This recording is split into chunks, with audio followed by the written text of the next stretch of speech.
Hi ಎಲ್ರಿಗೂ ನಮಸ್ಕಾರ. ನೀವು ನೋಡ್ತಿದ್ದೀರಾ ಸಿಟಿ ಸಮಾಚಾರ. ಇವತ್ತಿನ ಸಮಾಚಾರ ಏನು ಅಂದರೆ 230 ವರ್ಷ ಹಿಸ್ಟ್ರಿ ಇರ್ತಕ್ಕಂಥ ಕುಣಿಗಲ್ ಕುದುರೆ ಫಾರಮನ್ನು ಈಗಿನ ಸರ್ಕಾರ ಮುಚ್ಚಬೇಕು ಅಂತ ಹೊರಟಿದೆ. ಇಷ್ಟೊಂದು ವರ್ಷಗಳ ಇತಿಹಾಸ ಇರ್ತಕ್ಕಂಥ ಕುಣಿಗಲ್ ಕುದುರೆ ಫಾರಂ ಅಳಿವಿನಂಚಲಿದೆ. ಇದ್ರ ಬಗ್ಗೆ ಜನರ ಅಭಿಪ್ರಾಯ ಏನು? ಜನರು ಏನು ಹೇಳ್ತಾರೆ?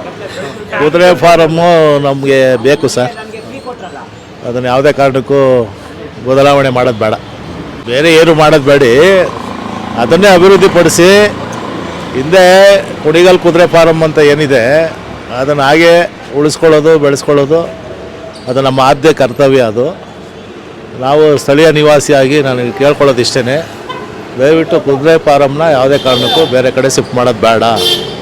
ನಾನೇ ಬೆಳಿಗ್ಗೆ ಫೇಸ್ಬುಕ್ಕಲ್ಲಿ ನೋಡಿದೆ ಅದನ್ನು ಕುಣಿಗಲ್ ಫಾರ್ಮ್ ಅಂದರೆ ಕುದುರೆಗಳು ಎಷ್ಟು ನಶಿಸಿ ಹೋಗ್ತದೆ. ಆಲ್ರೆಡಿ ಇವಾಗ ಹಳೇದು ಯಾವುದೂ ಇಲ್ಲ. ಇವಾಗ ಪಾಮ್ ಇವಾಗ ಜಾಗ ಇದೆ, ಆ ಜಾಗ ಉಳಿಯೋದು ಇಲ್ಲ.